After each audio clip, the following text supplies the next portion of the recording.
ಪ್ರಿಯ ಆಸರೆ ವೀಕ್ಷಕರೇ, ಸುವಾರ್ತಿಕ ಈ ಕಾರ್ಯಕ್ರಮಕ್ಕೆ ಯೇಸು ಕ್ರಿಸ್ತನ ನಾಮದಲ್ಲಿ ನಾನು ಸ್ವಾಗತ ಮಾಡ್ತಾ ಇದ್ದೇನೆ. ಪ್ರಿಯರೇ, ಕಳೆದ ಹಲವು ಸಮಯಗಳಿಂದ ಈ ಆಸರೆ ಟಿವಿಯಲ್ಲಿ ಸುವಾರ್ತಿಕರ ಬಗ್ಗೆ ನೀವು ಕೇಳ್ತಾ ಇದ್ದೀರಿ. ಅನೇಕ ಸುವಾರ್ತಿಕರು ಈ ಆಸರೆ ಟಿವಿಯಲ್ಲಿ ಬಂದು ತನ್ನಮ್ಮ ಅನುಭವ ಸಾಕ್ಷಿಯನ್ನು ಹೇಳಿದ್ದಾರೆ. ಸುವಾರ್ತೆ ವಿಷಯದಲ್ಲಿ ಏನು ವಿಷಯ ಅಂತ, ಅಂದರೆ ಸುವಾರ್ತಿಕರ ವಿಷಯದಲ್ಲಿ ಅವರಿಗೆ ಪಡುವಂಥ ಕಷ್ಟ, ಅವರಿಗೆ ಪಡುವಂಥ ಪ್ರಯಾಸಗಳು, ಅವರು ಪಡುವ ನೋವುಗಳು, ದುಃಖಗಳು, ಹೋರಾಟಗಳು, ಅನೇಕ ಸಂಗತಿ ಅವರ ಜೀವಿತದಲ್ಲಿ ಬರುವುದನ್ನು ನಾವು ನೋಡ್ತೇವೆ.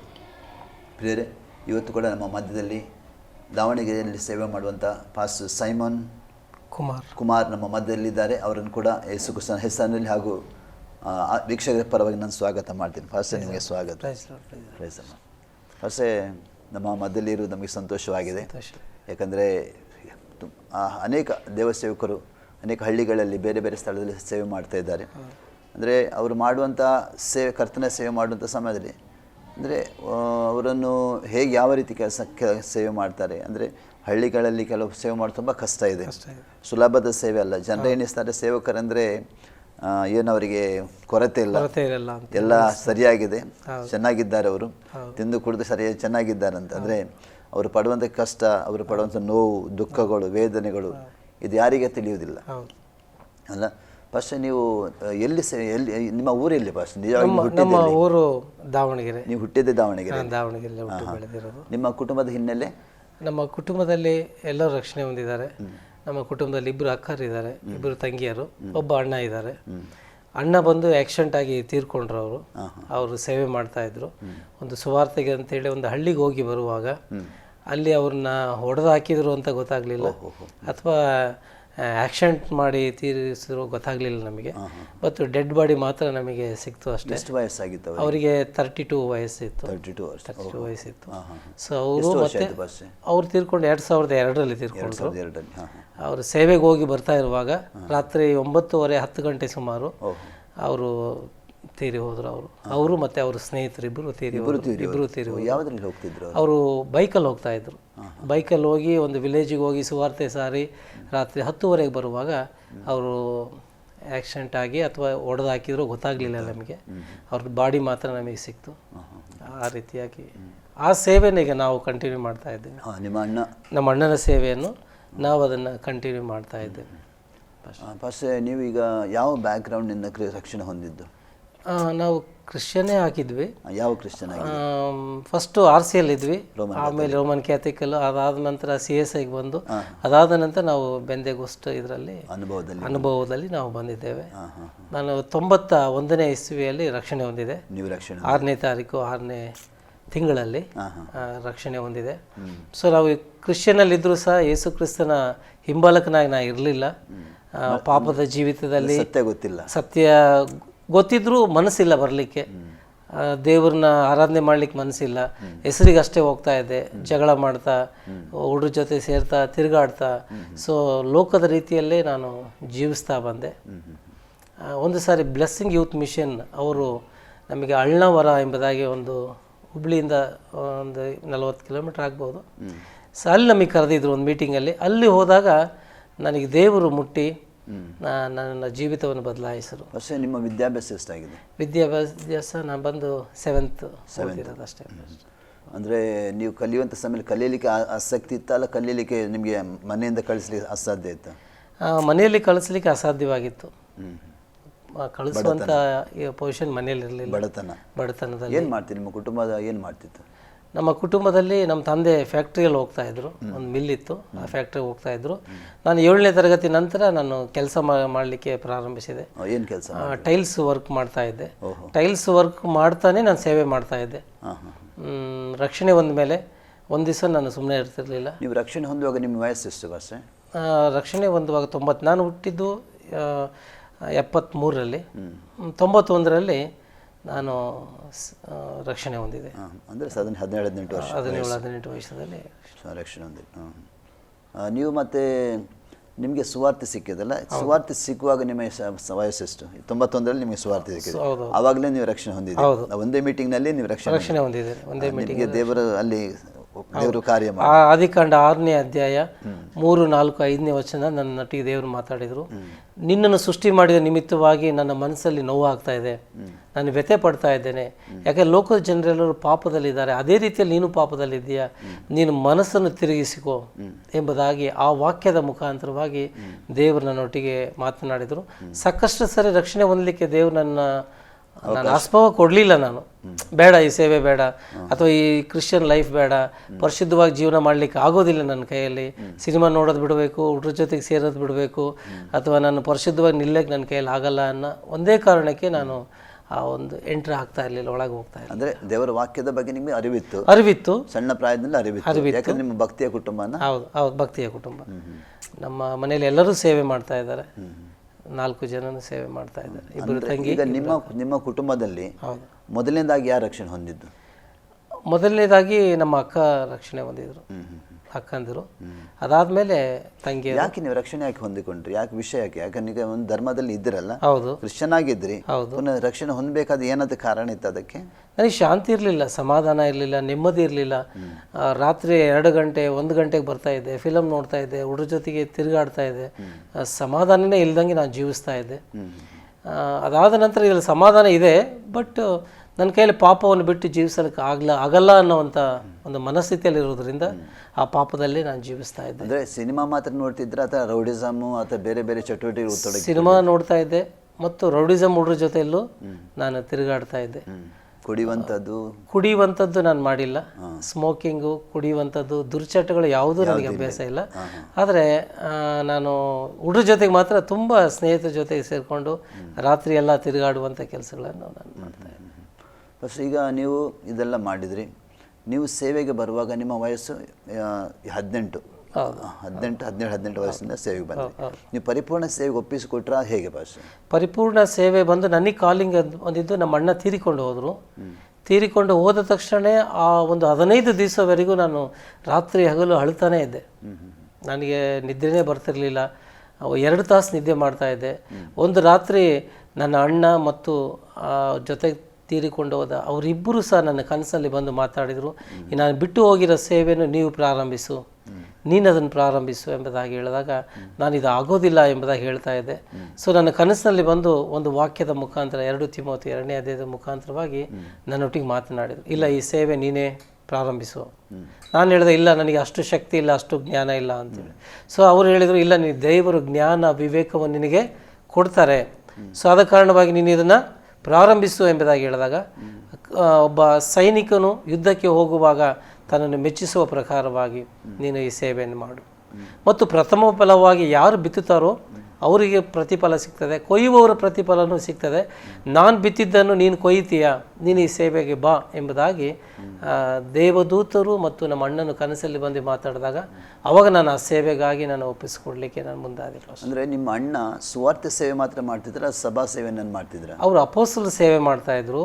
ಒಂದು ವಿಲೇಜಿಗೆ ಹೋಗಿ ಆತ್ಮಗಳನ್ನು ಸುವಾರ್ತೆ ಸಾರಿ ಒಂದು ಜನರಾಗಿ ಸೇರಿಸಿ 30 ಜನ ಆದಮೇಲೆ ಅಲ್ಲೊಬ್ಬ ಪಾಸ್ಟರ್ ನೇಮಿಸಿ ಮತ್ತೆ ಬೇರೆ ಒಂದು ವಿಲೇಜಿಗೆ ಹೋಗ್ತಾ ಇದ್ರು. ಆ ರೀತಿಯಾದ ಸೇವೆ ಸುಮಾರು ಒಂದು 8-10 ಸಭೆಯನ್ನು ಅವರು ಸ್ಥಾಪಿಸಿದ್ದಾರೆ. ಆ ರೀತಿಯಾಗಿ ಸೇವೆ ತೀರಿ ಹೋಗೋದ ಮುಂಚೆನೇ 8-10 ಸಭೆ ಸ್ಥಾಪನೆ ಮಾಡಿದ್ರು. ಅಂದ್ರೆ ಅಲ್ಲೆಲ್ಲಿ ಬೇರೆ ಬೇರೆ ಸೇವಕರನ್ನು ಇದ್ದಾರೆ, ಈಗಲೂ ಇದ್ದಾರೆ, ಬೇರೆ ಬೇರೆ ಸೇವಕರಿದ್ದಾರೆ. ಪಾಸ್ ಈಗ ನೀವು ಈಗ ಅಣ್ಣನ ನಂತರ ನೀವು ದೇವರು ನಿಮ್ಮನ್ನು ಮಾತಾಡಿದ್ರು, ಮಾತಾಡಿದ ತಕ್ಷಣ ಸೇವೆಗೆ ಒಪ್ಪಿಸಿಕೊಟ್ರ ಅಥವಾ ಏನಾದರೂ ಸತ್ಯವೇದ ಶಾಲೆಗೆ ಹೋದ್ರೆ ಏನಾದರೂ? ನಾನು ಸತ್ಯವೇದ ಶಾಲೆಗೆ ಹೋಗಿದ್ದೆ 2004ರಲ್ಲಿ. ರಾಯಕೋಟದಲ್ಲಿ ELM ಎಂಬತಕ್ಕಂಥ ಒಂದು ಸಂಸ್ಥೆ ಇದೆ, ಅಲ್ಲಿ ಒಂದು 3 ತಿಂಗಳು ನಾನು ತರಬೇತಿಯಲ್ಲಿ ತಗೊಂಡೆ. ಅದಾದ ನಂತರ 2016ರಲ್ಲಿ ಬೆರಕಾ ಮಿನಿಸ್ಟ್ರಿ ಎಸೆಕೆಲ್ ಫ್ರಾನ್ಸ್ ಎಂಬುದಾಗಿದ್ದಾರೆ, ಅವರ ಬಳಿಯಲ್ಲಿ ನಾನು 1.5 ತಿಂಗಳು ನಾನು ತರಬೇತಿಯನ್ನು ತಗೊಂಡು 2016ರಿಂದ ಫುಲ್ ಟೈಮ್ ನಾನು ಮಿನಿಸ್ಟ್ರಿಗೆ ಬಂದೆ. ಅಲ್ಲಿವರೆಗೂ ಬೆಳಗ್ಗೆಯಿಂದ ಸಂಜೆವರೆಗೂ ಟೈಲ್ಸ್ ವರ್ಕ್ ಮಾಡ್ತಾ ಇದ್ದೆ. ಸಂಜೆ 5ರಿಂದ ರಾತ್ರಿ 10:30 ತನಕ ವಿಲೇಜ್ಗಳನ್ನು ಮಿನಿಸ್ಟ್ರಿ ಕೆಲಸ ಮಾಡ್ತಾ ಇದ್ದೆ. ಏನು ವಿಲೇಜ್ಗಳಿಗೆ ಹೇಗೆ ಮಿನಿಸ್ಟ್ರಿ ಸೇವೆ ಮಾಡ್ತಿದ್ದೆ? ವಿಲೇಜ್ಗಳಿಗೆ ಹೋಗಿ ಕುಟುಂಬದಲ್ಲಿ ಹೋಗಿ ಸುವಾರ್ತೆಯನ್ನು ಸಾರ್ತಾ ಇದ್ದೆ. ಅವರು ದೇವರ ವಾಕ್ಯವನ್ನು ಕೇಳಿದಾಗ ಅವರಿಗಾಗಿ ಪ್ರಾರ್ಥನೆ ಮಾಡಿ ಅವ್ರನ್ನ ಕ್ರಿಸ್ತನಲ್ಲಿ ನಡೆಸುವಂಥ ಕಾರ್ಯಗಳನ್ನು ನಾನು ಮಾಡ್ತಾ ಇದ್ದೆ. ಅಂದರೆ ನಿಮಗೆ ಸುವಾರ್ತೆ ಸಾರಲಿಕ್ಕೆ ಹಳ್ಳಿಗಳಿಗೆ ಹೋಗುವಾಗ ಜನರಿಂದ ಏನು ವಿರೋಧ ಏನು ಬರ್ತಿರ್ಲಿಲ್ಲ? ಜನಗಳಿಂದ ತುಂಬ ವಿರೋಧ ಬರ್ತದೆ, ಬೈತಾರೆ ಮತ್ತು ಹೊಡೆಯಲಿಕ್ಕೆ ಬರ್ತಾರೆ, ಜಗಳಗಳನ್ನು ಮಾಡ್ತಾರೆ. ಒಂದು ಕುಟುಂಬ ರಕ್ಷಣೆ ಹೊಂದಿದರೆ ಅವರ ಮುಖಾಂತರವಾಗಿ ಅವರ ರಿಲೇಷನ್ಗಳನ್ನು ನಾನು ಕಾಂಟ್ಯಾಕ್ಟ್ ಮಾಡ್ತಾ ಇದ್ದೆ, ಅವರ ಸ್ನೇಹಿತರುಗಳನ್ನು ನಾನು ಕಾಂಟ್ಯಾಕ್ಟ್ ಮಾಡ್ತಾ ಇದ್ದೆ. ಸೊ ಅದರ ಮುಖಾಂತರವಾಗಿ ನಾನು ಸೇವೆಯನ್ನು ಮಾಡ್ತಾ ಇದ್ದೇನೆ. ಅಂದರೆ ಈ ಸೇವೆ ಹಳ್ಳಿಗಳಲ್ಲಿ ಹೋಗಿ ಖಾಲಿ ಸೇವೆಯನ್ನು ಖಾಲಿ ಸುವಾರ್ತೆ ಸಾರೋದು ಮಾತ್ರ ಅವರಿಗೆ ಏನಾದರೂ ಇದು ಟ್ರ್ಯಾಕ್ಸ್ ಕೊಡ್ತೀವಿ? ನಾವು ಟ್ರ್ಯಾಕ್ಸ್ ಕೊಡ್ತೇವೆ, ಸುವಾರ್ತೆ ಸಾರ್ತೇವೆ, ಪ್ರಾರ್ಥನೆ ಮಾಡ್ತೇವೆ, ರೋಗಿಗಳಿದ್ದರೆ ಅವ್ರ ಯೋಗಕ್ಷೇಮಗಳನ್ನು ವಿಚಾರಿಸ್ಕೊಳ್ತೇವೆ. ಸೊ ಕಂಪ್ಲೀಟಾಗಿ ಅವರಿಗೆ ಬೇಕಾಗಿರುವ ಎಲ್ಲ ಕಾರ್ಯಗಳಲ್ಲಿ ನಾವು ಮಿಂಗಲ್ ಆಗ್ತೇವೆ. ಅಷ್ಟೇ. ನೀವು ಹೇಳಿದರೆ ನಿಮ್ಮ ಅಣ್ಣ ಸುವಾರ್ತೆ ಸಾಲಿಗೆ ಹೋಗುವಾಗ ಅವ್ರು ಯಾರು ಹೊಡೆದ್ರೆ ಆಕ್ಸಿಡೆಂಟ್ ಆಯಿತು ಗೊತ್ತಿಲ್ಲ, ಅಂಥ ಸಂದರ್ಭ ನಿಮ್ಮ ಜೀವಿತದಲ್ಲಿ ಬಂದಿತ್ತಾ ಯಾವಾಗಲಾದರೂ? ಸಾಕಷ್ಟು ಸಾರಿ ಬಂದಿದೆ. ಏನು ಬಂದ? ಕೆಲವೊಂದು ಸಾರಿ ನಾನು ಹಳ್ಳಿಗೆ ಹೋಗಿ ಬರುವಾಗ ನನ್ನ ಹಿಂದ್ಗಡೆ ಕೆಲವೊಂದು ಗುಂಪು ಫಾಲೋ ವರ್ಕ್ ಮಾಡಿದೆ. ಮತ್ತು ಫೋನ್ಗಳ ಮುಖಾಂತರವಾಗಿ ಬೆದರಿಕೆ ಮಾತುಗಳನ್ನು ಆಡಿದ್ದಾರೆ. ಯಾರು ಗೊತ್ತಿಲ್ಲ, ಬೆದರಿಕೆ ಮಾತುಗಳನ್ನು ಸಹ ನಮಗೆ ಆಡಿದ್ದಾರೆ. ನಮ್ಮ ಚರ್ಚಿಗೆ ಸುಮಾರು 4-5 ಬಾರಿ 50 ಜನ ಬಂದು ಹೊಡಿಲಿಕ್ಕೆ ಬಂದಿದ್ದಾರೆ ಮತ್ತು ಚರ್ಚ್ ಕ್ಲೋಸ್ ಮಾಡಿ ಎಂಬುದಾಗಿ ನಮಗೆ ಹೇಳಿದ್ದಾರೆ. ಸೊ ಈ ರೀತಿಯಾದ ಘಟನೆಗಳು ನಮ್ಮ ಸಭೆಯಲ್ಲಿ ನಡೆದಿದೆ. ಏನಾದರೂ ನಿಮ್ಮ ಮೈ ಮೇಲೆ ಕೈ ಹಾಕಿದಂಥ ಸಂದರ್ಭಗಳು ಏನಾದರೂ ಇದೆಯಾ? ಇಲ್ಲಿವರೆಗೂ ನನ್ನ ಮೈ ಮೇಲೆ ಯಾರೂ ಕೈ ಹಾಕಿಲ್ಲ, ಬಟ್ ಮಾತಿನ ಮುಖಾಂತರ ಹೆದರಿಸಿದ್ದಾರೆ. ಅದು ಯಾರು ನನ್ನನ್ನು ಹೊಡೆದಿಲ್ಲ ಇಲ್ಲಿವರೆಗೂ. ದೇವರಿಗೆ ಸ್ತೋತ್ರ. ಫಸ್ಟ್ ಈಗ ನೀವು ಸೇವೆ ಮಾಡ್ತಾ ಇದ್ದೀರಿ.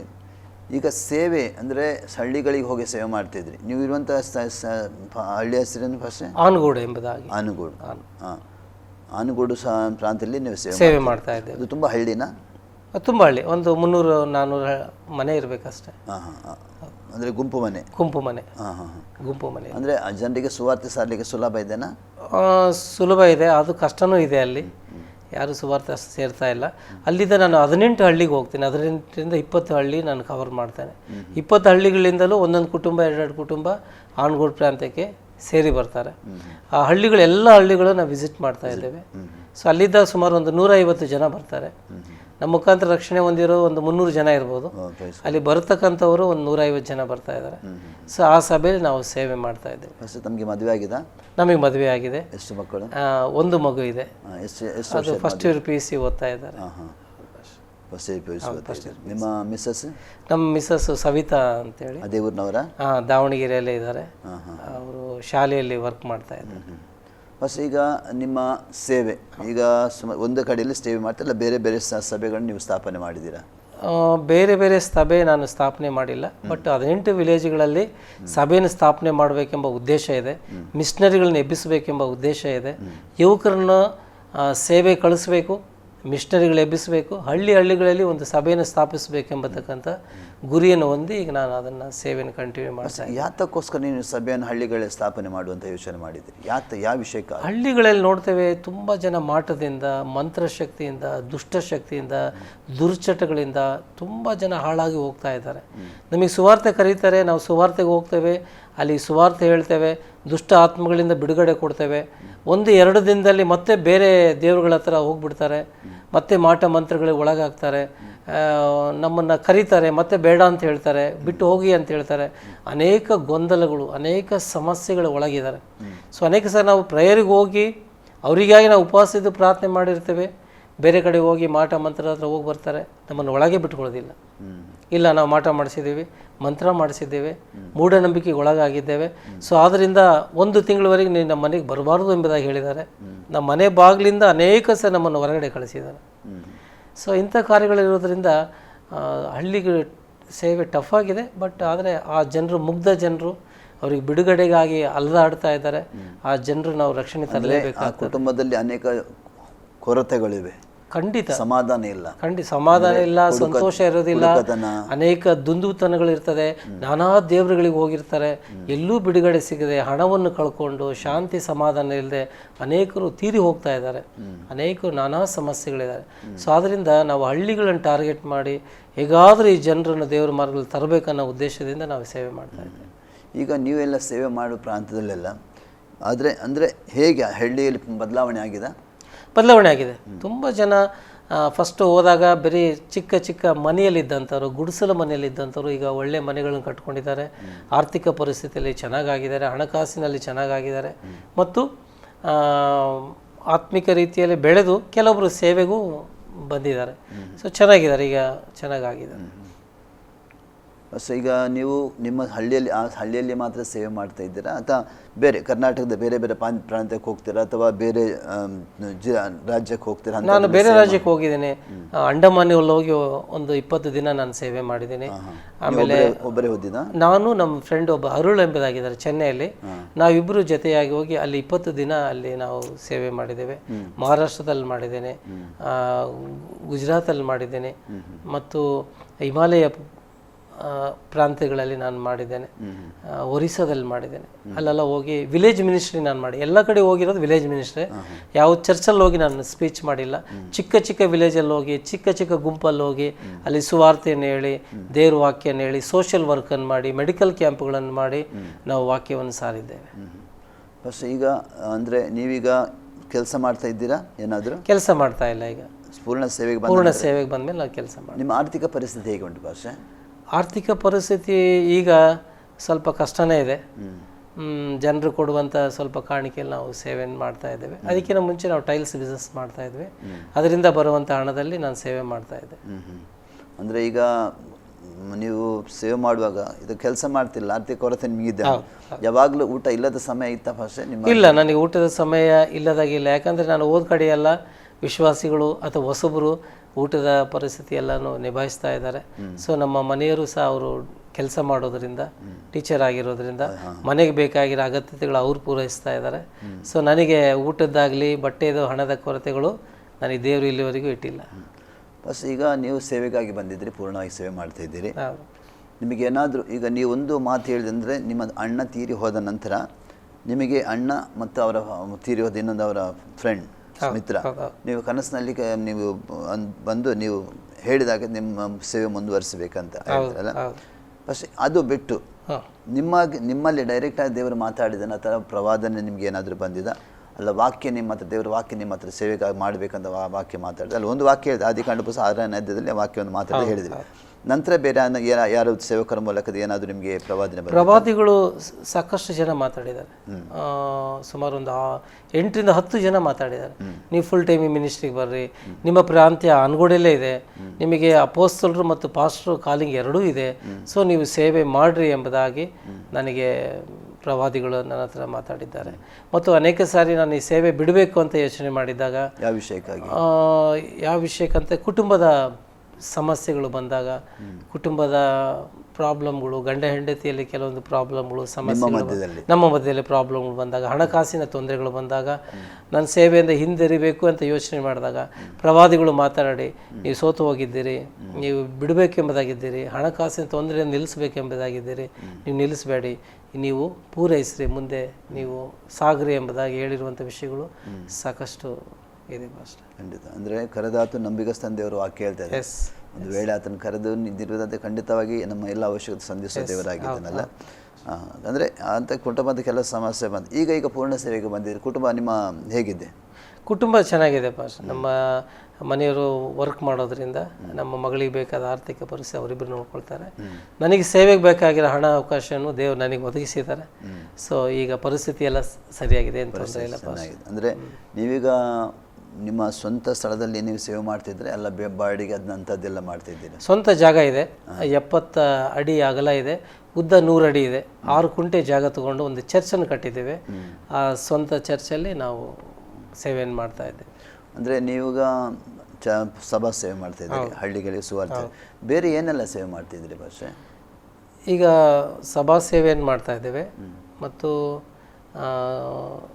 ಹಳ್ಳಿಗಳಲ್ಲಿ ಮಿಷನರಿ ಸೇವೆಯನ್ನು ಮಾಡ್ತಾ ಇದ್ದೇವೆ. ಬೇರೆ ಸೇವೆ ಮಾಡಬೇಕೆಂಬುದಾಗಿ ಆಲೋಚನೆ ಇದೆ, ಬಟ್ ಇನ್ನೂ ನಾನು ಪ್ರಾರಂಭಿಸಿಲ್ಲ. ಅಂದರೆ ಏನು ದೇವರಿಗೆ ಅಂತ ಏನು ಸೋಷಿಯಲ್ ವರ್ಕ್ ಮಾಡೋಣ, ಮೆಡಿಕಲ್ ಕ್ಯಾಂಪ್ಸ್ಗಳಾಗಿರ್ಬೋದು ಅಥವಾ ಅನಾಥರಿಗೆ ಸಹಾಯ ಮಾಡುವಂಥ ಕಾರ್ಯಗಳಾಗಿರ್ಬೋದು.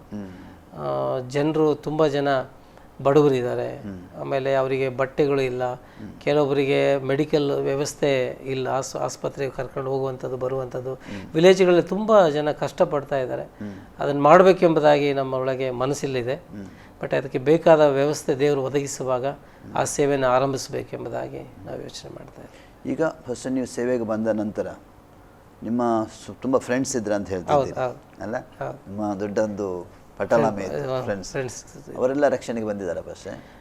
ಅವರಲ್ಲಿ ಕೆಲವರು ಬಂದಿದ್ದಾರೆ, ಎಲ್ಲ ಬರಲಿಲ್ಲ ಭಾಷೆ. ಸುಮಾರು ಒಂದು 2-3 ಬಂದಿದ್ದಾರೆ. ಅದನ್ನು ಬಿಟ್ಟರೆ ಬೇರೆ ಯಾರು ನಿಮ್ಮ ಸಂಪರ್ಕದಲ್ಲಿ ಇದ್ದಾರೆ ಅವರು? ಸಂಪರ್ಕದಲ್ಲಿ ಅಷ್ಟು ಇಲ್ಲ ಫಸ್ಟ್, ಅಷ್ಟು ಅವರು ನಮ್ಮ ಸಂಪರ್ಕದಲ್ಲಿಲ್ಲ. ಯಾಕಂದರೆ ಅವರು ದಾರಿಗಳೇ ಬೇರೆ ಇದೆ. ಸೊ ಹಾಗಾಗಿ ಅವ್ರ ದಾರಿಯಲ್ಲಿದ್ದಾರೆ. ಎಲ್ಲರೂ ಸಿಕ್ಕರೆ ಮಾತಾಡ್ತಾರೆ. ಅದರಲ್ಲಿ ಒಂದು 2-3 ಮಾತ್ರ ಯೇಸು ಸ್ವಾಮಿ ನಂಬಿ ದೇವರ ವಾಕ್ಯದಲ್ಲಿ ಅವರು ಇದ್ದಾರೆ. ಇನ್ನು ಕೆಲವರು ಇನ್ನು ರಕ್ಷಣೆ ಮಾರ್ಗದಲ್ಲಿ ಬಂದಿಲ್ಲ. ಬಟ್ ಸುವಾರ್ತೆ ಹೇಳಿದ್ದೇವೆ ಅವರಿಗೆ, ಅವರು ನಂಬಿದ್ದಾರೆ. ಬಟ್ ಕ್ರಿಸ್ತನ ಮಾರ್ಗಕ್ಕೆ ಬರ್ತಾ ಇಲ್ಲ. ಫಸ್ಟ್ ಈಗ ನೀವು ಕರ್ತನ ಸೇವೆ ಮಾಡ್ತಾ ಇದ್ದೀರಿ, ಕರ್ತನ ಸೇವೆಯಲ್ಲಿ ನಿಮ್ಮ ನಿಂತಿದ್ದೀರಿ. ನಿಮ್ಮ ಕುಟುಂಬ ಅಂದರೆ ನಿಮ್ಮ ತಂದೆ ತಾಯಿ ಇದ್ದಾರಾ? ಇದು ತಾಯಿ ಇದ್ದಾರೆ, ತಂದೆ ಇಲ್ಲ. ತಂದೆ ಇಲ್ಲ. ನಿಮ್ಮ ಅಣ್ಣ ತಮ್ಮಂದ್ರೆ ಅಕ್ಕ ತಂಗಿಯರು? ಅಕ್ಕ ತಂಗಿಯರು 4 ಜನ ಇದ್ದಾರೆ. ನಿಮ್ಮ ಸೇವೆಗೆ ಸಂಪೂರ್ಣ ಸಹಕಾರ ಇದೆನಾ? ಸಹಕಾರ ಇದೆ, ಅವ್ರ ಸಹಕಾರ ಇದೆ. ಅವ್ರವ್ರ ಸೇವೆಯಲ್ಲಿ ಇದ್ದಾರೆ. ಅವರು ಏನು ಬೇರೆ ಸೇವೆ ಮಾಡ್ತಾ ಇದ್ದಾರೆ? ಅವರು ಇದೇ ಥರ ವಿಲೇಜ್ ಮಿನಿಸ್ಟ್ರಿ ಮಾಡ್ತಾ ಇದ್ದಾರೆ. ಸಭೆ ಇದೆ ಅವ್ರದ್ದು. ಒಂದೊಂದು ಸಭೆಯಲ್ಲಿ 300 ಜನ, 200 ಜನ, 150 ಜನ ಇದ್ದಾರೆ. ಒಬ್ಬರು ಬೆಂಗಳೂರಲ್ಲಿ ಇದ್ದಾರೆ, ದೊಡ್ಡಬಳ್ಳಾಪುರದಲ್ಲಿ. ಒಬ್ಬರು ಬಿಡದಿಯಲ್ಲಿ ಇದ್ದಾರೆ. ಇನ್ನು 2 ಅಕ್ಕಂದರು ನಮಗೆ ದಾವಣಗೆರೆಯಲ್ಲಿ ಸೇವೆ ಮಾಡ್ತಾರೆ. ಪಾಸ್ಟರ್ ಇಮಾನುವೇಲ್ ಎಂಬುದಾಗಿ, ಪಾಸ್ಟರ್ ಕರುಣಾಕರ್ ಎಂಬುದಾಗಿ ಅವರು ಸೇವೆ ಮಾಡ್ತಾರೆ. ಅವರು ಸೇವೆಯಲ್ಲಿದ್ದಾರೆ. ಅಂದರೆ ನಿಮಗೆ ಅದು ನಿಮ್ಮ ಕುಟುಂಬವಾಗಲಿ ಅಥವಾ ಇತರರಾಗಲಿ ನಿಮ್ಗೆ ಯಾವಾಗಲೂ ಸೇವೆಗೆ ವಿರುದ್ಧವಾಗಿ ನಿಂತವರು ಯಾರಾದ್ರು ಇದ್ದಾರಾ? ಅಂದರೆ ನಿಮ್ಮ ಸಂಬಂಧದಲ್ಲಿ ನಿಮ್ಮ ತುಂಬಾ ಜನ ಇದ್ದಾರೆ. ಸೇವೆ ಅಂತ ಬಂದಾಗ ಏನು ಸೇವೆ ಅಂತ ಬಂದಾಗ ಏನು ಸೇವೆ ಮಾಡ್ತಾರೆ? ಕುಟುಂಬದವರು ಕೆಲವೊಂದು ಸಾರಿ ಅಡ್ಡ ಬರ್ಬೋದು, ಸ್ನೇಹಿತರು ಬರ್ತಾರೆ, ಸಭೆಯಲ್ಲಿರೋರು ವಿರುದ್ಧವಾಗಿ ನಿಲ್ತಾರೆ, ಸಭಾ ಎಲ್ಡರ್ಸ್ಗಳು ನಿಲ್ತಾರೆ. ಕೆಲವೊಂದು ಸಾರಿ ಎಲ್ಲರೂ ವಿರುದ್ಧವಾಗಿ ಬರ್ತಾರೆ. ನಾವು ಒಬ್ಬರಿಗೆ ಒಂಟಿಗಳಾಗ್ತೀವಿ. ಕೆಲವೊಮ್ಮೆ ಎಲ್ಲರೂ ಪ್ರೋತ್ಸಾಹ ಕೊಡ್ತಾರೆ. ಬಟ್ ಪ್ರೋತ್ಸಾಹ ಕೊಟ್ಟರು ಕೊಡದೇ ಇದ್ದರೂ ನಾವು ಮಾತ್ರ ಸೇವೆ ಗುರಿಯನ್ನು ಎಂದಿಗೂ ನಾವು ಬಿಡಬಾರ್ದು. ಅದೆಲ್ಲ ಹೋಗುವಾಗ ಎಂಥ ಪರಿಸ್ಥಿತಿ ಇದ್ದರೂ ದೇವರು ಖಂಡಿತ ಬದಲಾವಣೆ ಮಾಡಿ ನಮ್ಮನ್ನು ನಿಲ್ಲಿಸ್ತಾರೆ. ಕೆಲವೊಂದು ಸರಿ ಒಬ್ಬನೇ ಇದೆ ಅನಿಸುತ್ತೆ, ಕೆಲವೊಂದು ಸರಿ ಎಲ್ಲರೂ ಇದ್ದಾರೆ, ಎಲ್ಲರೂ ಇದ್ದರೂ ಇಲ್ಲದಾಗೆ ನಾವು ಇರ್ತೇವೆ. ಆದರೂ ನಾವು ನಮಗೆ ಕೊಟ್ಟಿರುವಂಥ ಸೇವೆ ಗುರಿ, ನಾವು ಪರಿಶುದ್ಧವಾದ ಜೀವನ ಮಾತ್ರ ಎಂದಿಗೂ ನಾವು ಬಿಡಬಾರ್ದು. ಆ ಪರಿಶುದ್ಧತೆ ಜೀವನದಲ್ಲಿ ನಮಗಿಟ್ಟಿರುವಂಥ ಗುರಿಯನ್ನು ನಾವು ಸೇವೆಯನ್ನು ಮಾಡ್ತಾ ಹೋದರೆ ನಾವು ಕಳೆದುಕೊಂಡಿರುವಂಥ ಎಲ್ಲವೂ ನಾವು ಅಂತೇವೆ. ಹಣ ಕಳ್ಕೊಂಡಿರ್ಬೋದು, ರಿಲೇಷನ್ ಕಳ್ಕೊಂಡಿರ್ಬೋದು, ಹೆಂಡತಿ ಮಕ್ಕಳನ್ನ ಕಳ್ಕೊಂಡಿರ್ಬೋದು. ದೇವರು ಖಂಡಿತವಾಗಿಯೂ ನಮಗೆ ಕೊಟ್ಟಿರುವಂಥ ಆ ಒಂದು ದರ್ಶನ ಗುರಿ, ನಾವು ಮಾಡುವಂಥ ಸೇವೆ ಸಂಪೂರ್ಣತೆ ಆಗುವಾಗ ನಾವು ಕಳ್ಕೊಂಡಿರೋ ಎಲ್ಲವೂ ನಮಗೆ ಖಂಡಿತವಾಗಿ ದೇವರು ಕೊಡ್ತಾರೆ. ಆ ನಂಬಿಕೆಯಿಂದ ನಾವು ಓಡ್ತಾ ಇದ್ದೇವೆ. ಫಸ್ಟ್ ಈಗ ನೀವು ಖಂಡಿತವಾಗಿ ದೇವರು ಕೊಟ್ಟ ಸೇವೆ ಖಂಡಿತವಾಗಿ ಅದನ್ನು ಮುಂದುವರಿಸಲಿಕ್ಕೆ ಶಕ್ತನಾಗಿದೆ. ನೋಡಿ, ಈ ಅಂಥ ಎಲ್ಲ ಕೆಲಸ ಹೋರಾಟ ಬಂದ ನನ್ನ ಸಮಯದಲ್ಲಿ ನೀವು ಹೇಳಿದ್ರೆ ಅನೇಕ ಸರ್ತಿ ಹಿಂಜರಿ ಹೋಗುವಂಥ ಸಂದರ್ಭ ಬಂದಿತ್ತು, ಅಂದರೆ ಅಂಥ ಮನಸ್ಸು ಬಂದಿತ್ತು. ಮೊನ್ನೆ ನಾನು ಒಬ್ಬರು ಸೇವಕರ ಹತ್ರ ಮಾತಾಡುವಾಗ ಒಂದು ಬೆಂಗಳೂರಿನಲ್ಲಿ ಅವರು ಸೇವೆ ಮಾಡ್ತಾ ಇದ್ದಾರೆ. ಅವರು ಅಂದರೆ ಇದು ಹಿನ್ನೆಲೆಯಲ್ಲಿ ಇದ್ದವರು, ಯಾವುದು ಗ್ಯಾಂಗ್ ಅಂಥದ್ದೆಲ್ಲ ಅಂಥ ಸಂಗತಿಯಲ್ಲಿ ಇದ್ದವರು. ಈಗ ಹಲವು ವರ್ಷದ ರಕ್ಷಣೆ ಬಂದಿದ್ದಾರೆ, ಸೇವೆಯಲ್ಲಿ ನಿಂತಿದ್ದಾರೆ. ಅವ್ರು ಹೇಳ್ತಿದ್ದಾರೆ, ತಿರುಗಿ ಹಳೆ ಸಂಗತಿ ನನಗೆ ನೆನಪಿಗೆ ಬರ್ತದಂತ. ಹಳೆ ಫ್ರೆಂಡ್ಸ್ಗಳು, ಹಳೆ ಸಂಗತಿಗಳು. ಯಾಕೆ ಫಸ್ಟ್ ಇಂಥದ್ದೆಲ್ಲ ಬರಬೇಕು? ಇಸ್ರಾಯೇಲ್ ಜನರು ಐಗುಪ್ತ ದೇಶದಿಂದ ಹೊರಗಡೆ ಬಂದ ಮೇಲೆ ಸ್ಟಾರ್ಟಿಂಗ್ ಮೇಘಸ್ತಂಭ ನೋಡಿದರು, ಅಗ್ನಿಸ್ತಂಭ ನೋಡಿದರು, ಮನ್ನವನ್ನು ನೋಡಿ ಬಹಳ ಸಂತೋಷಪಟ್ಟರು. ದಿನ ಕಳೀತಾ ಆ ಮನ್ನ, ಆ ಒಂದು ಅಭಿಷೇಕ, ಬೆಂಕಿ ಅಭಿಷೇಕ ಅವರು ಗಮನ ಕೊಡದೆ ಅದು ತಣ್ಣಗಾಯ್ತು ಅವರಿಗೆ. ಆವಾಗ ಅವರು ಹಳೆಯ ಜೀವಿತಕ್ಕೆ ಹೋದರು. ಪ್ರತಿದಿನ ಆ ಮನ್ನವನ್ನು ಅವರು ಸಂತೋಷವಾಗಿ ಸೇವಿಸ್ತಾ ಅಗ್ನಿಸ್ತಂಭದ ಒಟ್ಟಿಗೆ ನಡೀತಾ ಇದ್ದರೆ ಅವರಿಗೆ ಹಳೆ ನೆನಪು ಬರ್ತಿರಲಿಲ್ಲ. ಯಾವಾಗ ಆ ಒಂದು ಕರ್ತನನ್ನು, ಆತನ ಪ್ರೀತಿಯನ್ನು, ಆತನ ಪ್ರಸನ್ನತೆ, ಮಹಿಮೆ, ಕೃಪೆಯನ್ನು ಅವರು ಮರೀಲಿಕ್ಕೆ ಕಾಂಟ್ಯಾಕ್ಟ್ ಬಿಡ್ತಾರೋ ಖಂಡಿತವಾಗಿ ಹಳೆ ಸ್ವಭಾವ ಬಂದೇ ಬರ್ತದೆ, ಹಳೆ ಯೋಚನೆ ಬರ್ತದೆ. ಸೊ ನಾವು ಪ್ರತಿದಿನ ದೇವರೊಟ್ಟಿಗೆ ನಾವು ನಡೆಯುವಾಗ ಹಳೆ ಸಂಗತಿ ನಮ್ಮ ಜೀವಿತದಲ್ಲಿ ಬರಲಿಕ್ಕೆ ಸಾಧ್ಯ ಇಲ್ಲ. ನೆನಪು ಬಂದರೂ ಸಹ ಅದನ್ನು ನಾವು ನಿರಾಕರಿಸಬೇಕಾಗ್ತದೆ. ನಮಗೆ ಕೊಟ್ಟಿರುವಂಥ ದೇವರ ಓಟವನ್ನು ನಾವು ಖಂಡಿತ ಓಡಬೇಕಾಗ್ತದೆ. ಅಂದರೆ ಕೆಲವು ಸಂದರ್ಭ ನಾನು ಹೇಳ್ತೇನೆ, ಅಂದರೆ ಯಾಕಂದರೆ ಅದು ಆಗಿರ್ಬೋದು ಅಂದರೆ ದೇವರೊಟ್ಟಿಗೆ ಸಂಬಂಧ ಸ್ವಲ್ಪ ದೂರ, ಅಂದರೆ ಲೋಕದ ಚಿಂತೆ, ಹಣಕಾಸಿನ ವ್ಯವಹಾರ, ಇದು ಕೆಲ ಸಂದರ್ಭದಲ್ಲಿ ಅಂಥ ಮನಸ್ಸು ಬರ್ಬೋದು. ಯಾಕಂದರೆ ಲೋಕ ಇಳಿಯುವಂಥ ಸಂದರ್ಭ, ಲೋಕ ಇಳಿತದೆ ನೋಡಿ. ಅಲ್ಲ, ನಾವು ಕರ್ತನಲ್ಲಿ ಒಂದಾಗದಿದ್ದರೆ, ಕರ್ತನಲ್ಲಿ ನಾವು ದೇವರು ಕೇಳ್ತದೆ, ಹನೋಕನ ದೇವರೊಟ್ಟಿಗೆ ಅನ್ಯೋನ್ಯವಾಗಿ, ಹೌದು, 300 ವರ್ಷ ಅನ್ಯೋನ್ಯವಾಗಿದ್ದಂತೆ. ಅದರ ನಿಮಿತ್ತವಾಗಿ ಅವನು ಎತ್ತಲ್ಪಟ್ಟಂತ ವಾಕ್ಯದಲ್ಲಿ ಅಲ್ಲ. ಅಂದರೆ ಆ ರೀತಿ ನಾವು ಇರುವುದಾದರೆ ಮಾತ್ರ ಇಂಥ ಸಂಗತಿ ನಮ್ಮ ಜೀವಿತದಲ್ಲಿ ಬರಲಿಕ್ಕೆ ಸಾಧ್ಯ ಇಲ್ಲ. ಅಲ್ಲ, ವಾಕ್ಯ ಕೂಡ ಹೇಳ್ತಾರೆ, ಆತನನ್ನೇ ದೃಷ್ಟಿಸೋರು ಪ್ರಕಾಶ ಹೊಂದವರು. ನಮ್ಮ ಒಂದು ವೇಳೆ ನಮ್ಮ ದೃಷ್ಟಿ ಲೋಕದಲ್ಲಿ ಇರೋದಾದರೆ ಖಂಡಿತವಾಗಿ ಪ್ರಕಾಶ ಹೊಂದಲಿಕ್ಕೆ ನಮಗೆ ಸಾಧ್ಯವಿಲ್ಲ, ಲೋಕನೇ ನಮಗೆ ಎಳೀತದೆ ಅಲ್ಲ. ಹಾಗೆ ಅವರು ಹೇಳ್ತಿದ್ದೆ, ಅಂದರೆ ಲೋಕ ಅಂದರೆ ಹಳೇದೇ ನಾನು ಬರ್ತದೆ. ಎಸ್, ನಾನು ಅವ್ರಿಗೆ ಹೇಳಿದೆ, ಪ್ರಾರ್ಥನೆ ಮಾಡಿ ಉಪವಾಸ ಮಾಡಿ ಒಂದು 7 ದಿವಸ ಸತತ ಉಪವಾಸ ಮಾಡಿ ಕರ್ತನ ಸಮ್ಮುಖದಲ್ಲಿ ಕಡೀರಿ, ದೇವರು ಖಂಡಿತ ಇದನ್ನು ಬಿಡುಗಡೆ ಮಾಡ್ತಾನೆ. ಕೆಲವು ಸಂದರ್ಭ ಬರ್ತದೆ. ಫಸ್ಟ್ ಆಯ್ತು, ಓಕೆ. ಫಸ್ಟ್ ಈಗ ನೀವು ಸೇವೆ ಮಾಡ್ತಿರ್ಬೇಕಾದ್ರೆ ಈಗ ನಿಮ್ಮ ಹಳ್ಳಿಯಲ್ಲಿ ಮಾತ್ರ ನಿಮಗೆ ಒಂದು ಸಭೆ ಕಟ್ಟಬೇಕು, ಸೇವೆ ಮಾಡಬೇಕಂತ ಆಸೆನ, ಅಥವಾ ಕರ್ನಾಟಕದಾದ್ಯಂತ ಹೋಗಬೇಕು, ಅಲ್ಲ ದೇಶದಾದ್ಯಂತ ಹೋಗಬೇಕು, ಅಂಥದ್ದೇನೋ ದರ್ಶನ ಇಟ್ಟುಕೊಂಡಿದ್ದೀರಾ? ಫಸ್ಟು ಆನಗೋಡು ದಾವಣಗೆರೆ ಸುತ್ತಮುತ್ತಲು ಮಾಡಬೇಕು, ಅದಾದಮೇಲೆ ಕರ್ನಾಟಕ, ಅದಾದಮೇಲೆ ನಾವು ಇಂಡಿಯಾ ದೇಶದಲ್ಲೂ ನಾವು ಮಿಷನರಿಗಳು ನಮ್ಮ ಕಡೆಯಿಂದ ಕಳಿಸ್ಬೇಕನ್ನೋ ನನಗೆ ತುಂಬ ಆಸೆ ಇದೆ. ಆನಗೋಡಲ್ಲಿ ದಾವಣಗೆರೆಯಲ್ಲಿ ಇದ್ಕೊಂಡೆ ಅಲ್ಲಿದ್ದ ಅನೇಕ ಯುವಕರನ್ನು ಬೇರೆ ಕಡೆ ನಾವು ಭಾರತದಲ್ಲಿ ಕಳಿಸ್ಬೇಕನ್ನೋ ಆಸೆ ನನಗೆ ತುಂಬ ಇದೆ. ಅದಕ್ಕಾಗಿ ನಾನು ಪ್ರಾರ್ಥನೆ ಮಾಡ್ತಾ ಇದ್ದೇನೆ. ಬೇರೆ ಎಲ್ಲಾದರೂ ನೀವು ಸೇವೆಯನ್ನು ಬೇರೆ ನೇಮಕ ಏನನ್ನು ಮಾಡಿದ್ದು? ಈಗ ನೋಡಿ ಹೇಳಿದ್ರಿ ಬೇರೆ ಬೇರೆ ಕಡೆಗೆ ಹೋಗಿದ್ದು, ಬೇರೆ ಬೇರೆ ಸ್ಟೇಟಿಗೆ ಹೋಗಿದ್ದೀರ ಅಂತ. ಅಲ್ಲಿ ಏನಾದರೂ ಸೇವೆ ನೀವು ನಮಗೆ ಆರ್ಥಿಕ ಪರಿಸ್ಥಿತಿ ಸ್ವಲ್ಪ ಕಡಿಮೆ ಇರೋದ್ರಿಂದ ನಾವು ಭರಮಸಾಗರದಿಂದ ಒಂದು 10 ಕಿಲೋಮೀಟರ್ ಆ ಕಡೆ ಕೋಗುಂಡಿ ಅಂತ ಒಂದು ವಿಲೇಜ್ ಇತ್ತು, ಅಲ್ಲಿ 12 ಕುಟುಂಬ ರಕ್ಷಣೆ ಹೊಂದಿದ್ರು. ಅಂದ್ರನಾ? ಇಲ್ಲ, ಭರಮಸಾಗರ ಅಂತ, ದಾವಣಗೆರೆಯಿಂದ ಭರಮಸಾಗರ, ಅಲ್ಲಿದ್ದ 10 ಕಿಲೋಮೀಟರ್ ಕೋಗುಂಡಿ ಎಂಬುದಾಗಿದೆ. ಅಲ್ಲಿ ಒಂದು 10 ಮನೆ ರಕ್ಷಣೆ ಹೊಂದಿತ್ತು. ಅಲ್ಲಿ ಒಂದು ಸಭೆ ನಾನು 2 ವರ್ಷ ಮಾಡಿದೆ. ದಾವಣಗೆರೆಯಿಂದ ಹೋಗಿ ಅಲ್ಲಿ ಸೇವೆ ಮಾಡಲಿಕ್ಕೆ ನಮ್ಮ ಕೈಯಲ್ಲಿ ಹಣ ಅಷ್ಟು ತೊಂದರೆ ಇದೆ. ಅಲ್ಲಿದ್ದ ಒಂದು 40-45 ಕಿಲೋಮೀಟರ್ ಇದೆ. ಅದನ್ನು ನಾವು ಬೇರೆ ಸಭೆಯವರಿಗೆ ನಾವು ಅದನ್ನು ಬಿಟ್ಟು ಕೊಟ್ಟುಬಿಟ್ವಿ. ಅದಾದಮೇಲೆ 2ನೇ ಸರಿ ಏನು ಮಾಡಿದ್ವಿ ಅಂದರೆ ಚಿಕ್ಕಬೆನ್ನೂರು ಅಂತೇಳಿ, ಅಲ್ಲೂ ಒಂದು 10-15 ಮನೆ ರಕ್ಷಣೆ ಬಂತು. ಅಲ್ಲಿದ್ದ ಅದು ಒಂದು 45 ಕಿಲೋಮೀಟರ್ ಆಗ್ತದೆ, ಅಲ್ಲಿಗೆ ಹೋಗಿ ನಡೆಸಲಿಕ್ಕಾಗಲ್ಲ ಅಂತ ನಾವು ಅದನ್ನು ಬೇರೆಯವರಿಗೆ ಬಿಟ್ಟು ಕೊಟ್ಬಿಟ್ವಿ. ಸೊ ಇಂಥ ಕೆಲವೊಂದು ಕಾರ್ಯಗಳು ನಾವು ಆ ಟೈಮಲ್ಲಿ ಮಾಡಿದ್ವಿ.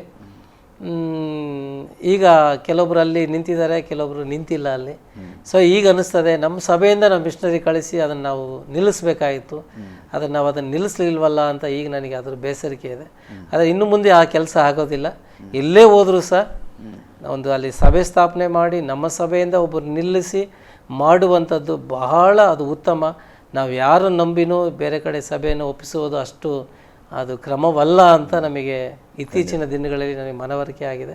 ಸೊ ಆದರೆ ಇದ್ರ ಮುಖಾಂತರ ನಿಮಗೆ ಹೇಳೋದೇನಂತಾರೆ, ನೀವೆಲ್ಲೇ ಆತ್ಮಗಳು ಗೆದ್ದರು, ಒಂದು ವಿಲೇಜಿಗೆ ಹೋದರು, ದಯಮಾಡಿ ಅಲ್ಲಿ ಒಂದು ಸಭೆಯನ್ನು ಸ್ಥಾಪಿಸಿ ನಿಮ್ಮ ಮುಖಾಂತರ ರಕ್ಷಣೆ ಹೊಂದಿದವ್ರನ್ನೇ ಅಲ್ಲಿ ಇಡಬೇಕನ್ನೋದು ನನ್ನ ಅಭಿಪ್ರಾಯ, ನನ್ನ ಆಲೋಚನೆ.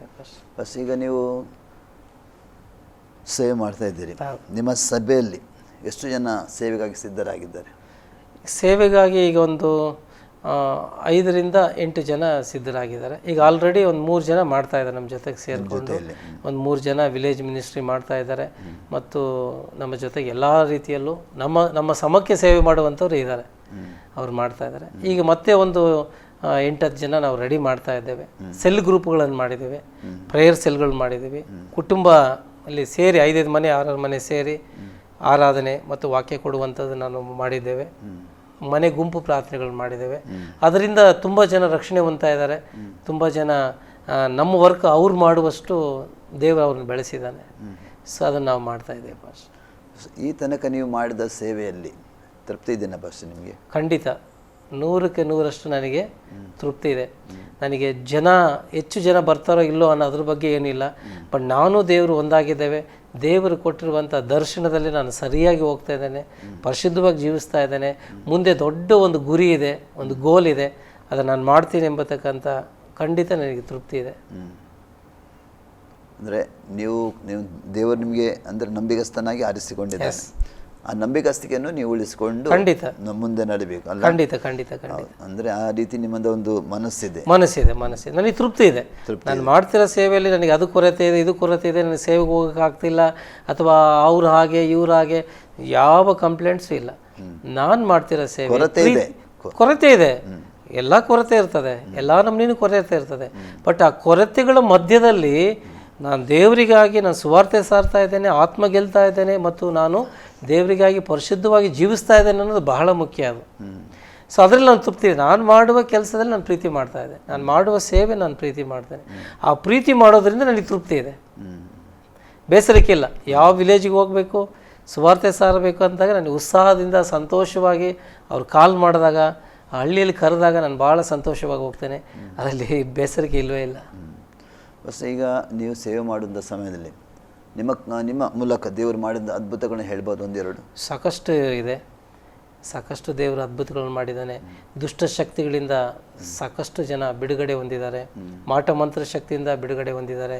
ಕ್ಯಾನ್ಸರ್ ರೋಗಗಳು, ಆಮೇಲೆ ಹೊಟ್ಟೆ ನೋವುಗಳು, ಬ್ರೈನ್ ಟ್ಯೂಮರ್ಗಳು ಇರುವಂಥದ್ದು ಅವೆಲ್ಲವೂ ದೇವರು ವಾಸಿ ಮಾಡಿದ್ದಾನೆ. ನರಗನಹಳ್ಳಿ ಅಂತ ಒಂದು ವಿಲೇಜು, ಆ ವಿಲೇಜ್ ತುಂಬ ಬಡವರು. ಅವ್ರನ್ನ ಆಸ್ಪತ್ರೆಗೆ ಕರ್ಕೊಂಡು ಹೋದಾಗ ಒಳಗಡೆ ಗಡ್ಡೆ ಇದೆ, ಅದು ಕ್ಯಾನ್ಸರ್ ಗಡ್ಡೆ ಇದೆ, ಅದನ್ನು ಆಪ್ರೇಷನ್ ಮಾಡಲಿಕ್ಕೆ 4 ಲಕ್ಷ ಆಗ್ತದೆ. ಸೊ ಅದರಿಂದ ನೀವು 4 ಲಕ್ಷ ತೊಗೊಂಬಂದರೆ ನಾವು ಆಪ್ರೇಷನ್ ಮಾಡ್ತೀವಿ ಅಂದರು. ಮನೆಗೆ ರಿಟರ್ನ್ ಬಂದಾಗ ಅವ್ರ ಮನೇಲಿ ಅಷ್ಟೊಂದು ಹಣ ಇಲ್ಲ. ಆಗ ನಮ್ಮ ಮನೆಗೆ ಬಂದಾಗ ಈ ಥರ ಕ್ಯಾನ್ಸರ್ ಗಡ್ಡೆ ಇದೆ, ಉಳಿಯಲ್ಲ ಅಂತ ಹೇಳಿದ್ದಾರೆ, ಇನ್ನು 4-5 ತಿಂಗಳೊಳಗೆ ತೀರ್ಕೊಂಡು ಹೋಗ್ತೀನಿ ಅಂತ ಹೇಳಿದ್ದಾರೆ ಅಂತ. ಸೊ ತಲೆ ಯಾವಾಗಲೂ ಅವರಿಗೆ ಜುಮ್ ಜುಮ್ ಜುಮ್ ಎಂಬುದಾಗಿ ತಲೆ ಯಾವಾಗಲೂ ವೈಬ್ರೇಷನ್ ಆಗೋದು, ನೋವು ಕಿರಿಚಾರರು ಅವರು. ಸೊ ನಾವು ಕ್ರಮೇಣ ಪ್ರಾರ್ಥನೆ ಮಾಡ್ತಾ ಬರ್ತಾ ಬರ್ತಾ ಬರ್ತಾ ಕಂಪ್ಲೀಟ್ ಹೀಲ್ ಆಗಿದೆ ಅವರು. ಈಗ ತುಂಬ ಚೆನ್ನಾಗಿದ್ದಾರೆ. ಈಗ 2 ವರ್ಷ ಆಯಿತು ಅವ್ರಿಗೆ ಹೀಲ್ ಆಗಿ, ತುಂಬ ಚೆನ್ನಾಗಿದ್ದಾರೆ. ಸೊ ಈ ರೀತಿಯಾಗಿ ಅನೇಕ ಜನರಿಗೆ ಬ್ಲಡ್ ಕ್ಯಾನ್ಸರ್ ಒಬ್ಬರಿಗಿತ್ತು, ಅದು ಈಚುಘಟ್ಟ ಎಂಬುದಾಗಿ, ಆ ಎಮ್ಮನ ಹೆಸರು ರೇಣುಕಮ್ಮ ಎಂಬುದಾಗಿ. ಅವರು ಬೆಂಗಳೂರಿಗೆ ತೋರಿಸ್ಕೊಂಡು ಅವ್ರು ಹೇಳಿದ್ರು ಇದು ಹೀಲ್ ಆಗೋದಿಲ್ಲ, ಫೈನಲ್ ಸ್ಟೇಜಿಗೆ ಹೋಗಿದೆ ಅಂತ ಹೇಳಿದರು. ಸೊ ಸಭೆಗೆ ಬಂದಾಗ ನಾವು ಸೇರಿ ಪ್ರಾರ್ಥನೆ ಮಾಡಿದಾಗ ಅವ್ರಿಗೆ ಹೀಲ್ ಆಗಿದೆ, ಅವರು ಈಗ ಗುಣಮುಖರಾಗಿ ತುಂಬ ಚೆನ್ನಾಗಿದ್ದಾರೆ. ಸಾಕಷ್ಟು ದೇವರು ಅದ್ಭುತ ಕಾರ್ಯಗಳನ್ನು ಮಾಡಿದ್ದಾರೆ.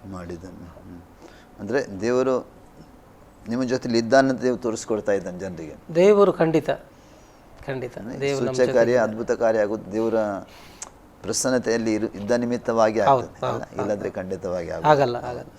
ಆ ರೀತಿ ಅಂದರೆ ನಾವು ಹಳ್ಳಿಗಳಲ್ಲಿ ನೋಡ್ತೇವೆ ಫಸ್ಟ್. ಅಂದರೆ ತುಂಬ ಹಳ್ಳಿಗಳಲ್ಲಿ ನೋಡುವಾಗ ಅವರಿಗೆ ವಿದ್ಯಾಭ್ಯಾಸ ಸರಿಯಾಗಿಲ್ಲ, ಎರಡನೇದಾಗಿ ಸರಿಯಾದ ಹೊರಗಿನ ಸಂಪರ್ಕ ಇರುವುದಿಲ್ಲ. ಅಂದರೆ ಅದೇ ಮೂಢನಂಬಿಕೆ, ಅದೇ ರೀತಿಯಲ್ಲಿ ಬೆಳೀತಾರೆ. ಅಂದರೆ ಹೊರಗಿನ ಯಾವುದೇ ಜ್ಞಾನ ಇಲ್ಲದೆ ಜನರು ಏನಾಗ್ತಾರೆ, ನಾಶವಾಗ್ತಾ ಇದ್ದಾರೆ. ದೇವರ ವಾಕ್ಯ ಕೂಡ ಹೇಳ್ತದಲ್ಲ, ನನ್ನ ಜನರು ಜ್ಞಾನಹೀನರಾಗಿ ನಾಶವಾಗ್ತಾ ಇದ್ದಾರೆ.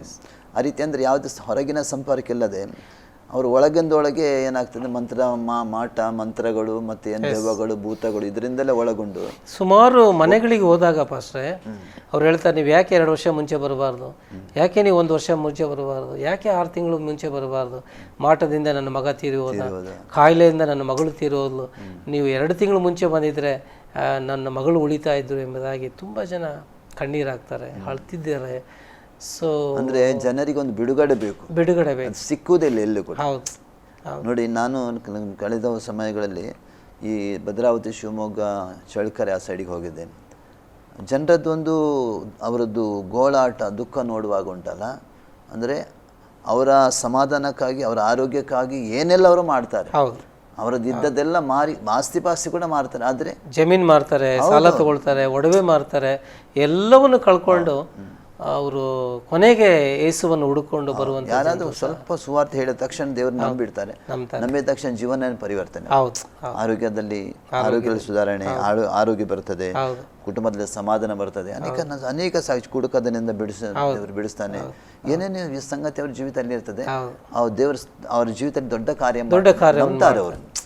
ನಾನು ನೋಡಿದೆ, ಎಷ್ಟು ಅಂದರೆ ತುಂಬ ಪ್ರಾಯದವರು, 80-90 ವರ್ಷದವರು ಕೂಡ ಅವರ ಜೀವಿತವನ್ನು ಒಂದು ಸಾಕ್ಷಿ ಕೇಳುವಾಗ ನಮಗೆ ನಮ್ಮ ಮೈ ಜುಮ್ಮ ಅಂತ.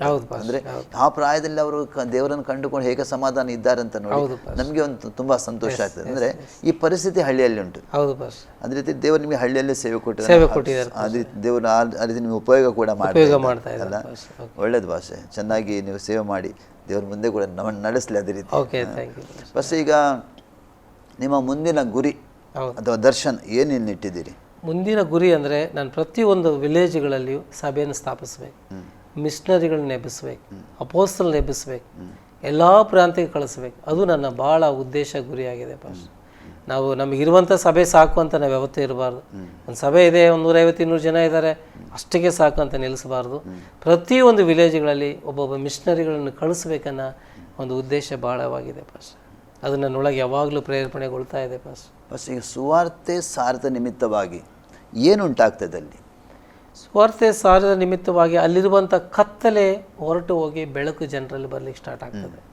ಅಲ್ಲಿರುವಂಥ ಮೂಢನಂಬಿಕೆ ಹೊರಟು ಹೋಗಿ ದೇವರು, ಸತ್ಯ ದೇವರನ್ನ ತಿಳಿದುಕೊಳ್ಳಲಿಕ್ಕೆ ಪ್ರಾರಂಭಿಸ್ತಾರೆ ಜನ. ನಾನಾ ರೋಗಗಳಿಂದ ಬಿಡುಗಡೆ ಆಗ್ತಾರೆ, ನಾನಾ ಕಷ್ಟಗಳಿಂದ ಅವರು ಬಿಡುಗಡೆ ಆಗ್ತಾರೆ. ಅವರಲ್ಲಿ ಒಂದು ವಿಶೇಷವಾದ ಬದಲಾವಣೆ. ನಾವು ಯಾವಾಗ ಒಂದು ಹಳ್ಳಿಯಲ್ಲಿ ಕಾಲಿಡ್ತೇವೋ ಖಂಡಿತವಾಗಿ ಅಲ್ಲಿ ಬೆಳಕು ಉಂಟಾಗ್ತದೆ, ಬದಲಾವಣೆ ಆಗ್ತಾರೆ. ಅನೇಕ ಸಂಘಟನೆಗಳಿಗೆ ನೋಡ್ತೇವೆ ಈಗ ಕ್ರಿಸ್ತ ವಿರೋಧಿ, ಸುವಾರ್ತೆ ವಿರುದ್ಧವಾಗಿ ನಿಲ್ಲುವಂಥವ್ರು. ಅಂದರೆ ನಿಜವಾಗಿ ಇವರಿಗೆ ಆ ಹಳ್ಳಿಗಳ ಸಮಾಧಾನ ಬರೋದು ಬೇಡ, ಅಲ್ಲಿಯ ಸಂತೋಷ ಪಡೋದು ಬೇಡ, ಜನರಿಗೆ ತೃಪ್ತಿ ಇರುವುದು ಬೇಡ, ಈ ರೀತಿ ಕೆಲವು ಹೋರಾಟ ಇರ್ತದೆ. ನಿಮ್ಮ ಹಳ್ಳಿಗಳಲ್ಲಿ ಇದೆನಾ ಅವಶ್ಯ? ಇದೆ ಇದೆ. ಹಳ್ಳಿಗಳಲ್ಲಿ ಪ್ರತಿಯೊಂದು ಹಳ್ಳಿಗಳಲ್ಲಿಯೂ ಸಂಘಟನೆಗಳು, ವಿರೋಧಿಸುವವರು ಖಂಡಿತವಾಗಿದ್ದಾರೆ ಪಾಸ್ಟರ್. ಅಂತ ವಿರೋಧಿಸುವ ನಿಮ್ಮ ರಕ್ಷಣೆ ಬಂದಿದ್ದಾರಾ? ವಿರೋಧಿಸುವವರು ರಕ್ಷಣೆಗೆ ಬಂದಿಲ್ಲ ಪಾಸ್ಟರ್, ನಮ್ಮ ಕಡೆ ಯಾರೂ ಬಂದಿಲ್ಲ. ವಿರೋಧಿಸಿದ್ದಾರೆ, ಮಾತಾಡಿದ್ದಾರೆ, ಬಟ್ ಅಂಥವ್ರು ಯಾರೂ ಬಂದಿಲ್ಲ. ಒಬ್ಬರು ಮಾತ್ರ ಕಳೆದ ಈಗ ಒಂದು 4 ತಿಂಗಳ ಕೆಳಗೆ ಮಾತ್ರ ಒಬ್ಬರು ಬಂದಿದ್ದಾರೆ. ಅವರು ಚರ್ಚನ್ನು ಬ್ಲಾಸ್ಟ್ ಮಾಡಬೇಕೆಂಬುದಾಗಿ ಹೋದವರು. ಅವರು ಚರ್ಚಿಗೆಲ್ಲ ಒಂದು ಬಾಂಬನ್ನಿಟ್ಟು ಬ್ಲಾಸ್ಟ್ ಮಾಡಬೇಕಂತ ಹೋದವರು. ಸೊ ಅವರು ಈಗ ರಕ್ಷಣೆ ಬಂದಿದ್ದಾರೆ. ಈಗ ಒಂದು 2 ತಿಂಗಳ ಕೆಳಗಡೆ ಯೇಸು ಸ್ವಾಮಿ ನಂಬಿದ್ದಾರೆ.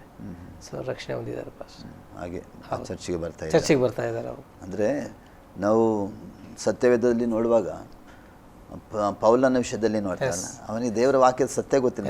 ಧರ್ಮದಲ್ಲಿ ಆತನು ಪ್ರವೀಣನಾಗಿದ್ದ ಅಲ್ಲ, ವಾಕ್ಯ ಹೇಳ್ತದೆ ಅಲ್ಲ. ಅಂದರೆ ಅಷ್ಟು ಧರ್ಮವನ್ನು ಆಚರಿಸ್ತಿದ್ದ.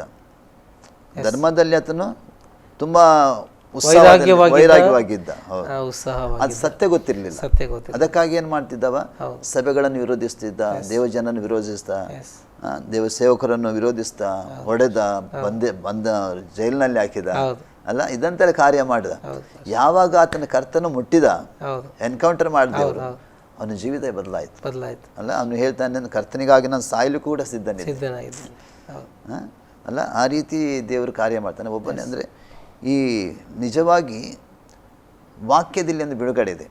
ಯಾವ ಸಂಗತಿಯಲ್ಲಿ ಇರಲಿ, ಒಂದು ಸರ್ತಿ ದೇವರ ಒಬ್ಬನ ಜೀವಿತ ಮುಟ್ಟುವುದಾದ್ರೆ ಖಂಡಿತವಾಗಿ ಅವನ ಜೀವಿತದಲ್ಲಿ ಒಂದು ದೊಡ್ಡ ಪರಿವರ್ತನೆ ಅಲ್ಲ.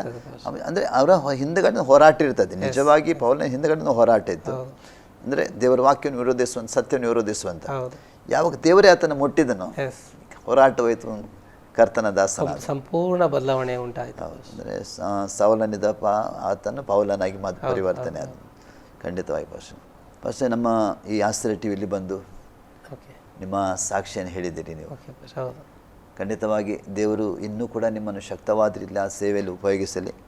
ಆ ಪ್ರಾಂತ್ಯ ಮಾತ್ರವಲ್ಲ, ದೇವ್ರ ವಾಕ್ಯ ಹೇಳ್ತದೆ, ಯೆರೂಸಲೇಮ್, ಯೂದಾಯ, ಸಮಾರ್ಯ, ಪ್ರಪಂಚದ ಕಟ್ಟಕಡೆ ಹೋಗಿ ಸುವಾರ್ತೆ ಸಾರಿರಂತೆ.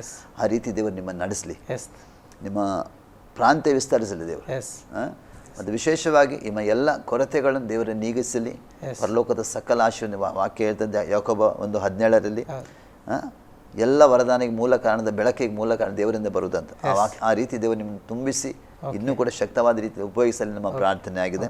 ನೀವು ಆಶ್ರಯ ಟಿವಿಯಲ್ಲಿ ಬಂದು ಸುವಾರ್ತಿಕದಲ್ಲಿ ನಿಮ್ಮ ಸಾಕ್ಷಿಯನ್ನು ಹೇಳಿದ್ದೀರಿ.